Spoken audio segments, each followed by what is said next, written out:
Assalamualaikum warahmatullahi wabarakatuh. Perkenalkan, kami dari kelompok F dengan beranggotakan 4 orang. Saya, Elsa Indah Laksamana dengan NIM akhir 2071, serta rekan saya. Saya Sheila Valerina Meidi dengan NIM akhir 2070. Saya Jelis Ayu Wulandari dengan NIM akhir 2072. Saya Kamauladani dengan NIM akhir 2073. Di sini, kami akan membuat video pembelajaran mengenai materi manajemen laboratorium di SMA untuk memenuhi tugas mata kuliah manajemen laboratorium oleh dosen pengampu Bapak Dr. Andes Alex Harijanto MSI serta Ibu Lailatul Nuraini SPD MPD CIQNR. Aspek-aspek pembahasan yang akan kami bahas ada diantaranya yaitu perencanaan laboratorium, penataan laboratorium, administrasi laboratorium, pengamanan laboratorium, perawatan laboratorium, serta yang terakhir pengawasan laboratorium. Untuk materi yang pertama akan dijelaskan oleh rekan saya. Baik, yang pertama tentang materi perencanaan. Planning atau perencanaan itu merupakan proses memutuskan kegiatan apa, bagaimana melaksanakannya, kapan, dan oleh siapa. Perencanaan perlu dilakukan untuk menghindari kesalahan dalam melakukan tindakan sehingga menyebabkan kerugian bagi laboratorium. Dalam perencanaan harus ditentukan secara matang segala sesuatu yang akan dilaksanakan. Sumber-sumber daya apa saja yang harus disediakan untuk mendukung pelaksanaannya. Lalu yang kedua ada penataan. Penataan merupakan proses pengaturan alat dan bahan di laboratorium agar tertata dengan baik. Menata alat atau bahan tersebut berkaitan dengan keteraturan dalam menyimpan maupun kemudahan dalam pemeliharaan. Beberapa hal yang harus diketahui dalam melakukan penataan, sebelum melakukan penataan, yaitu yang pertama, mengenali alat dan fungsinya. Yang kedua, mengenali sifat dan bahan. Yang ketiga, kualitas alat termasuk kecanggihan dan ketelitian. Yang keempat, keperangkatan. Yang kelima, nilai atau harga barang. Yang keenam, kualitas alat dan kelengkapannya. Ketujuh, bahan dasar, penyusun alat. Yang ke-8, bentuk dan ukuran alat. 9, bobot atau berat alat. Ke-10, kondisi akomodasi atau lingkungan alat berupa suhu, kelembapan, dan lain sebagainya.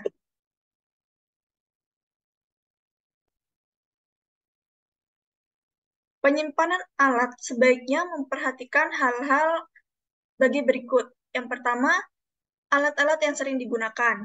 Yang kedua, alat untuk percobaan IPA dikumpulkan menurut golongan percobaannya.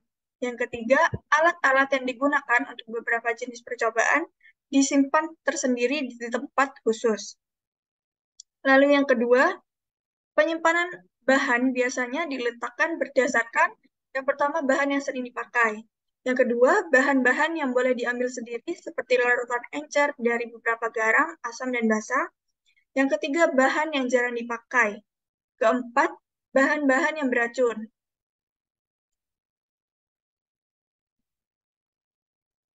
Lalu yang selanjutnya, pengelolaan laboratorium secara garis besar itu dibedakan menjadi 3.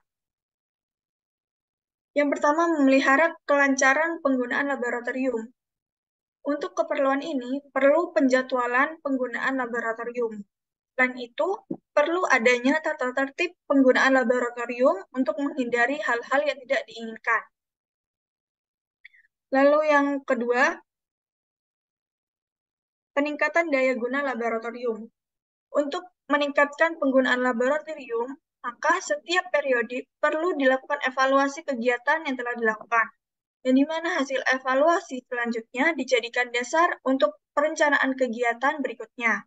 Dengan demikian, persiapan laboratorium untuk kegiatan berikutnya dapat dimulai seawal mungkin. Yang tentu saja perlu diusahakan untuk meningkatkan kualitas maupun kuantitas kegiatan sesuai dengan peralatan yang tersedia. Lalu yang selanjutnya menyediakan alat-alat dan zat yang diperlukan di dalam laboratorium. Penyediaan zat untuk pengguna ada dua macam. Yang pertama, zat yang dapat diambil langsung, lalu yang kedua, zat yang harus diminta.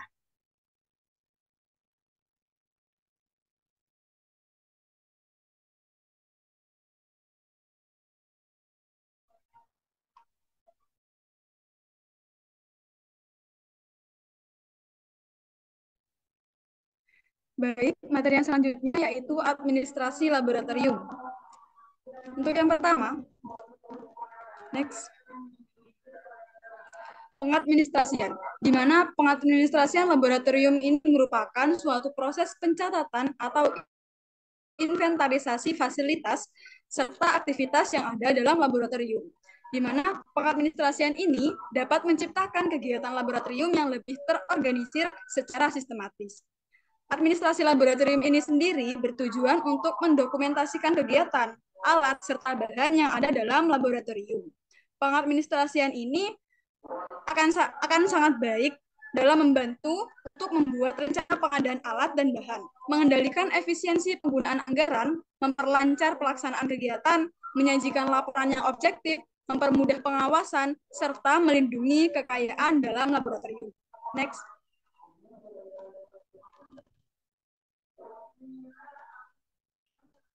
Yang selanjutnya, ada beberapa perangkat dalam pengadministrasian. Yang pertama adalah alat dan bahan. Yang kedua, buku inventaris. Yang ketiga, kartu stok. Di mana kartu stok ini memuat transaksi keluar masuk suatu bahan dalam laboratorium. Yang keempat, bendelan formulir daftar alat serta bahan yang rusak. Yang keenam, kartu reparasi. Di mana kartu reparasi ini memuat informasi mengenai perbaikan serta reparasi suatu alat. Yang selanjutnya, program kerja lab. Yang selanjutnya, ke jadwal kegiatan lab, daftar alat dan bahan sesuai lembar kerja siswa, serta yang terakhir, daftar usulan pengadaan alat dan bahan dalam laboratorium. Next.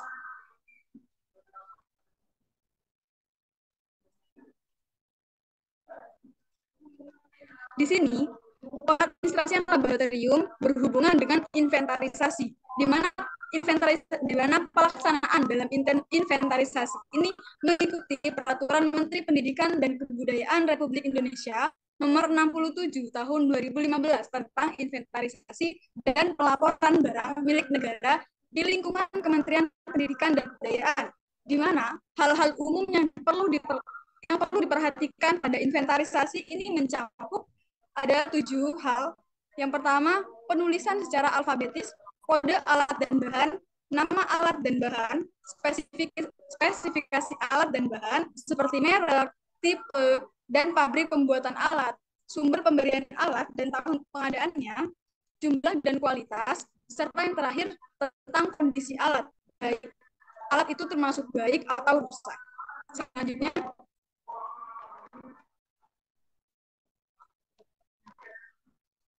Selanjutnya yang keempat yaitu pengamanan.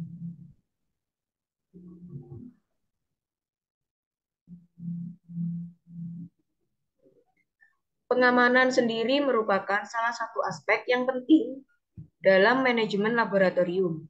Karena selain nyaman digunakan, laboratorium juga harus memiliki pengamanan yang baik agar penggunaan laboratorium berjalan dengan lancar sesuai tujuan awalnya. Pengamanan laboratorium mempunyai tujuan agar petugas, masyarakat, dan lingkungan pengguna laboratorium saat bekerja selalu dalam keadaan sehat, nyaman, selamat, produktif, dan sejahtera. Menurut Rahman Tiyoko, Surnami, dan Rahmah 2019. Pengamanan ini merupakan tanggung jawab seluruh pengguna dan pengelola laboratorium sebagaimana Sangi dan Tanaumat 2018 menyatakan dalam penelitian yang menjelaskan bahwa pengelolaan keselamatan dan keamanan di dalam laboratorium merupakan tanggung jawab bersama baik pengelola maupun pengguna laboratorium. Next.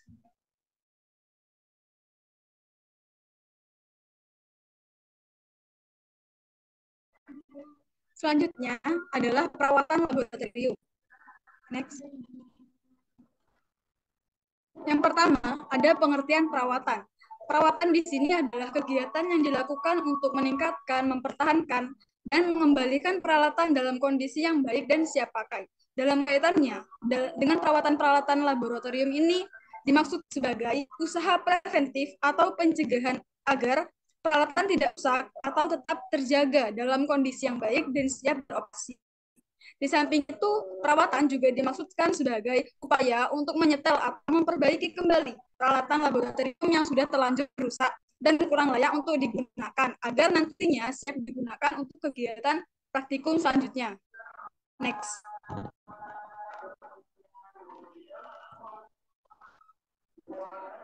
Selanjutnya, ada jenis perawatan, di mana perawatan ini terbagi menjadi dua, yaitu perawatan terencana dan perawatan tidak terencana. Pada perawatan terencana, ini adalah jenis perawatan yang diprogramkan, diorganisir, dijadwal, dianggarkan, dan dilaksanakan sesuai dengan rencana, serta dilakukan monitoring dan evaluasi. Di mana perawatan terencana masih dibagi menjadi dua lagi. Yang pertama adalah perawatan preventif, di mana bersifat pencegahan pada sistem perawatan peralatan laboratorium. Dilakukan secara sadar melalui tahapan perencanaan, pengorganisasian, pelaksanaan, serta monitoring yang bertujuan untuk mencegah terjadinya gangguan atau pada alat laboratorium.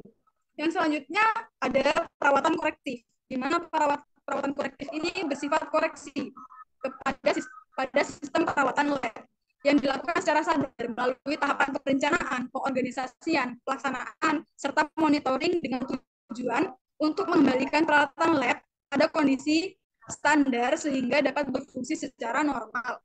Yang kedua ada perawatan tidak terencana, di mana perawatan tidak terencana ini adalah jenis perawatan yang bersifat perbaikan terhadap kerusakan alat lab yang tidak diperkirakan sebelumnya. Pekerjaan perawatan ini tidak direncanakan dan tidak dijadwalkan seperti pada perawatan terencana, di mana umumnya tingkat kerusakan yang terjadi adalah pada tingkat kerusakan yang berat. Karena tidak direncanakan sebelumnya, maka juga disebut pada perawatan darurat.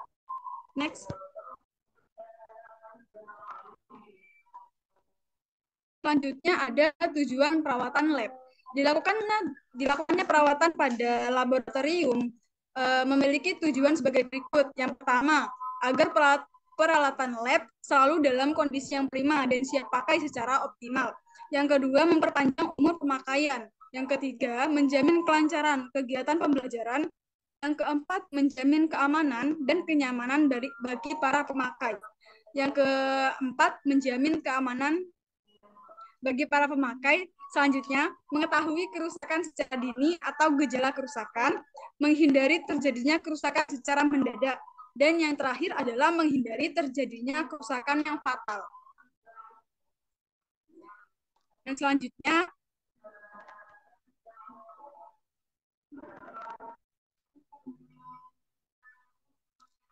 selanjutnya ada cara perawatan laboratorium. Berikut merupakan cara-cara yang dilakukan untuk merawat atau memelihara peralatan dalam laboratorium. Yang pertama, sebelum meninggalkan lab, biasakan dalam keadaan yang bersih terlebih dahulu. Jangan sekali-kali meninggalkan lab dalam keadaan yang kotor, karena dapat menimbulkan bibit penyakit. Yang kedua, kembalikan alat lab pada tempatnya, seperti bahan habis pakai atau alat lainnya pada lemari yang telah tersedia. Yang ketiga, bersihkan meja atau lantai laboratorium menggunakan antiseptik agar meja tersebut itu tetap steril dan bebas dari kuman penyakit. Next.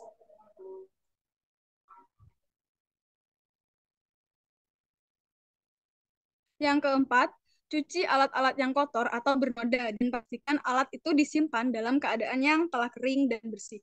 Yang kelima, laporkan segera pada laboran jika ada alat yang memerlukan perbaikan. Yang keenam, jangan menggunakan alat lab jika alat tersebut dalam kondisi yang buruk. Yang ketujuh, gunakan alat-alat lab sesuai dengan kebutuhan, keperluan agar menjaga kestabilan alat tersebut.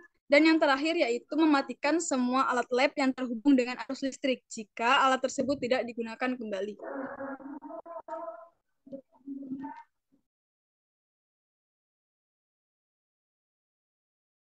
Baik, untuk materi selanjutnya adalah pengawasan laboratorium. Next. Pengawasan atau disebut dengan supervisi ditetapkan oleh apa yang telah dilakukan, yaitu evaluasi terhadap tindakan, dan bila perlu menggunakan pengukuran koreksi, sehingga tindakan tersebut sesuai dengan rencana. Dari dalam Salirawati 2009. Next. Di dalam pengawasan terdapat proses-proses yang harus dilakukan. Yang pertama adalah proses penentuan ukuran atau pedoman baku sebagai pembanding atau alat ukur untuk menjawab pertanyaan dari hasil pelaksanaan. Proses yang kedua adalah penilaian atau pengukuran terhadap tugas yang sudah atau yang sedang dikerjakan, baik secara lisan maupun tertulis, atau pertemuan langsung dengan petugas.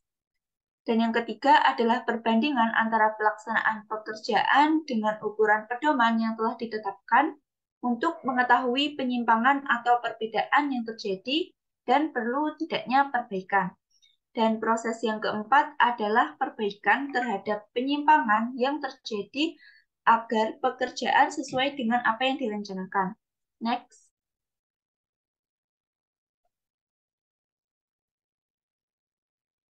Lalu terdapat prinsip dasar pengawasan. Yang pertama adalah pengawasan bersifat membimbing dan membantu mengatasi kesulitan dan bukan mencari kesalahan, di mana tugas tersebut dilakukan oleh kepala laboratorium. Dan yang kedua adalah bantuan dan bimbingan diberikan secara tidak langsung, artinya diupayakan agar yang bersangkutan mampu mengatasi masalahnya sendiri, sedangkan kepala laboratorium hanya membantu. Dan yang ketiga adalah balikan atau saran, perlu segera diberikan, agar yang bersangkutan dapat memahami dengan jelas keterkaitan antara balikan dan saran tersebut dengan kondisi yang dihadapi. Next.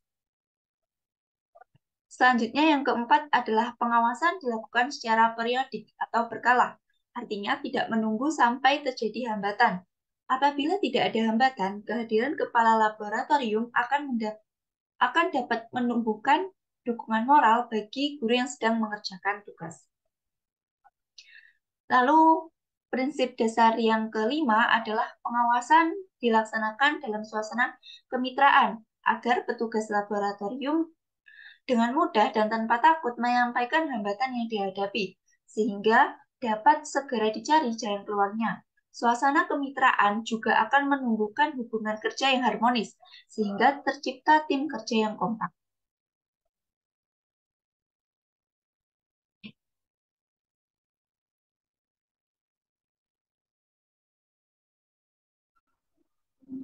Baik, sekian pembahasan mengenai materi manajemen laboratorium di SMA dari kelompok kami. Kurang lebihnya kami mohon maaf. Sekian dari kami. Wassalamualaikum warahmatullahi wabarakatuh.